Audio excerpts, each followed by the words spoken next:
फेरि पनि welcome back to the channel. New day new vlog है। जे भन कि केटकेटी हो, लाइफ चाहिँ नेपालमै सही रहेछ। विदेश आएर चाहिँ गर्छु नभन क्या, यहाँ आएर झन् तिमीहरू गर्नै नसक्ने रहेछ। सकेसम्म राम्रोसँग पढ्ने, सकेसम्म नेपालमै गर्ने, विदेशमा चाहिँ छैन है छैन होइन। जे कुरा आफूले भोग्छ अनि मात्र थाहा हुन्छ त्यो चाहिँ हो। अब यहाँनिर भाई साहब कुछ ज्यादा नहीं हो गया, मतलब कुछ भी। साथीहरू अहिले चाहिँ माहौल यस्तो छ है, रातिको 12:30-1 बजिसकेको छ। भर्खर ड्युटी सक्यो, यहाँ ट्रे बोकिरहेको छु मैले। 11 घन्टा चाहिँ घाँड पेलाए काम गरेर चाहिँ अब रुमतिर जानुपर्ने हुन्छ होइन। सो माहौल मैले सुरुमा काम गर्दै गरेँ त्यता थियो, अहिले फेरि म अलिक तलतिर गर्दैछु। आउँदैछ लुई आउँदैछ।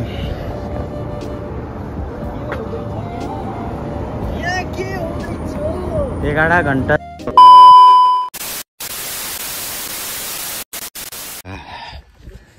सो हेलो एन्ड नमस्ते सबैलाई, अनि फेरि पनि welcome back to the channel. New day new vlog है। अनि अब चाहिँ यसो डेली भ्लग हान्दिउँ टाइम अलिकति निकालेर भनेर सोच्दैछु। मलाई त विदेशको सिलगढी ज्यादा लाग्छ यार, यो त यार इन्डिया जस्तो लाग्छ यार मलाई त।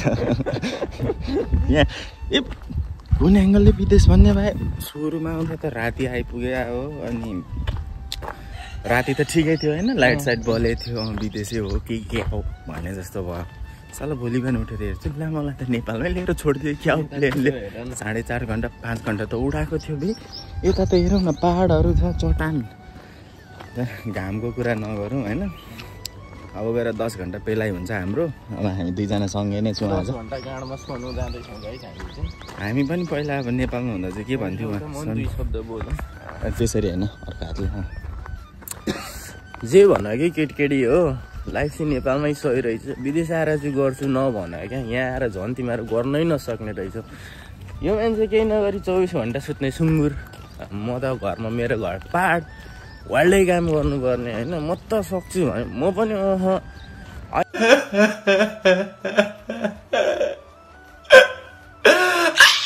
अहिले होमसिक यस्तो हुन्छ नि साला। म रेन्सिन नहुनु होइन, त्यो यता आएको पैसा नि कसैले दिनु भने कसम म घर गइदिन्थेँ कि त्यस्तो हुँदो रहेछ होइन। त्यो भएर सकेसम्म राम्रोसँग पढ्ने, सकेसम्म नेपालमै गर्ने, विदेशमा चाहिँ छैन है छैन होइन। नेपालमा नसकेर नआएको म चाहिँ विदेश एक्सपिरियन्स गर्न आएको। अनि एक छ एक एउटा कुराहरू, त्यही भएर आयो होइन।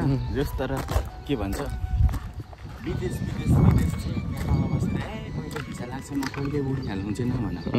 भिसा लागेको छैन भने आरामै हाँस्दै बस्छ। मैले त्यही हो कस्तो भयो। हाम्रो पनि 15-22 दिन ढिलो भएको होइन। त भगवान् जुराइदेऊ न, किन यस्तो भन्ने हामी चाहिँ प्रार्थना गरियो। भगवान्ले चाहिँ त्यो पक्दै गर्न तिमीहरूको दिन उडाइयो होइन, सपनाहरू पनि उडाइयो। त्यो उड्दा आकाशमै छुटेछ क्या।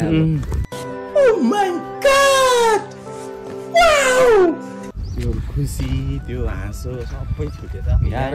झन् हाम्रो त अब रुमभित्र ड्युटी छ, एसी हुन्छ, आनन्द छ। रुम बाहिर अब त झन् सम्झ। कन्स्ट्रक्सनको काम गर्नेहरूले त कसरी गर्छ म त सोच्दा पनि माया लागेर। घाम यहाँ हेर न, नेपालमा अलिकति घाम हुने बित्तिकै 7वटा लाग्यो भन्छ, यहाँ त एउटै छ हेर। यस्तो हो क्या केटा हो, केटीहरू पनि केटा हो सबैजना दाजुभाइ दिदीबहिनी इष्टमित्र। सोचेको जस्तो चाहिँ नहुने रहेछ। जे कुरा आफूले भोग्छ अनि मात्र थाहा हुन्छ त्यो चाहिँ हो। अब यहाँनिर भाई साहब कुछ ज्यादा नहीं हो गया, मतलब कुछ भी। साँझमा ड्युटी हिँड्दैछ, रातभरि ड्युटी गरिन्छ, बिहान पुगिन्छ, आफैले पका आफैले खा। आमाले पस्केको भात कम्ता याद आउँछ। होमसिक यस्तो हुन्छ नि होइन। अब के गर्नु, अब दुःख छ, केही टाइम दुःख गर्नुपर्छ, त्यस पछाडि आफ्नै मुलुक फर्केर केही गर्नु। अब हामी चाहिँ खोइ यहाँ क्याफेटेरिया आइपुग्यो, अझै हाम्रो ड्युटी गर्ने ठाउँ आउन आँट्यो। अब हामी 5 मिनट हिँड्नुपर्छ ड्युटी गर्ने जाने ठाउँ, 5-7 मिनट।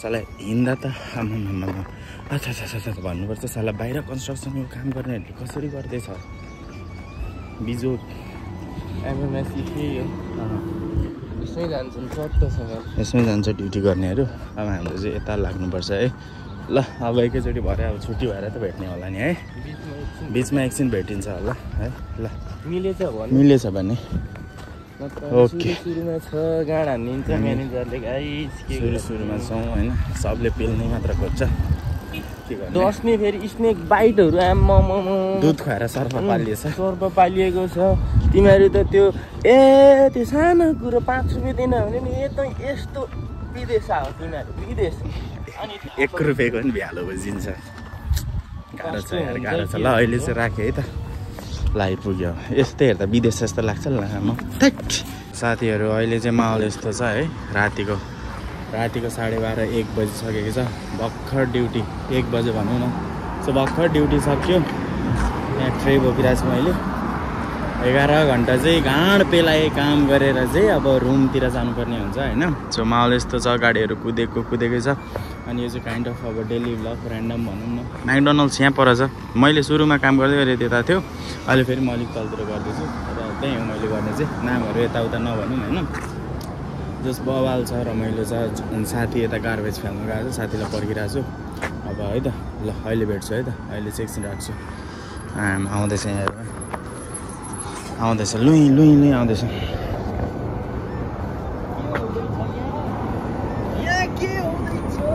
11 घन्टा चाहिँ गाँड पेलाएर चाहिँ अब हामी हाम्रो चोडोसँगले अब मुजी सरी यो चाहिँ निस्किन्छ भ्ल्याट भुट्ट होइन नेपाली हो अब यो हेर न गाइस लगान छिटो है छाप्नु परेन तन्किँदा यस्तै छ है अब हिजो भ्लग बनाउँदै भ्लग बनाउनै स्टप गरिरहेको थियो अनि हिजो आएर खानासाना बनाएर कपडा भुटलुक सुतिहाल्यो सो कस्तो हुँदैछ भ्लग के हुँदैछ थाहा छैन तर हामी बसेको ठाउँ चाहिँ गाउँ जस्तै छ उराट लाग्दो एकदम बिजोग छ होइन सो त्यही हो अब बिस्तारै राम्रो कन्टेन्टहरू आउने नै छ तपाईँहरूलाई म देखाउने नै छु होइन सो त्यही हो अहिले चाहिँ साथीले सामान बिर्सेर गएको छ लिनुलाई सो अब त्यसलाई पर्खिरहेको छु त्यो कति बेला आउँछ भन्ने ढिलो भइसक्यो अब म नेपालमा हुँदा समयको मतलबै नगर्ने मान्छेलाई यहाँनिर आएर सेकेन्डको भ्यालु लाग्छ क्या अब एकछिन ढिलो भयो भने गाह्रो छ अनि जो रेस्पेक्ट टाइम भन्छ नि हो त्यो कुराहरू चाहिँ बाहिर आएपछि थाहा हुने रहेछ क्या रेस्पेक्ट टाइम रेस्पेक्ट फुड जे छ त्यही खाऊ घरमा जे पाक्छ त्यही खाऊ भन्छ नि हे त मिठा से तँलाई जे दिँदा पनि नहुने पकाएर जे खुवाउँदा पनि नहुने जे पाक्छ त्यो खानु भन्ने कुराहरू बिच हुन्छ होइन यहाँ त जे खानु पाए पनि खाइदिन्छु भन्ने खालको लाग्छ त्यो अब 12 घन्टा ड्युटी हानेर आएर गाह्रो छ यो यहाँ आउँदैछ है ल अब हामी लाग्छौँ 12 घन्टाको युद्धमा वार खेलेर आउँछौँ है त ल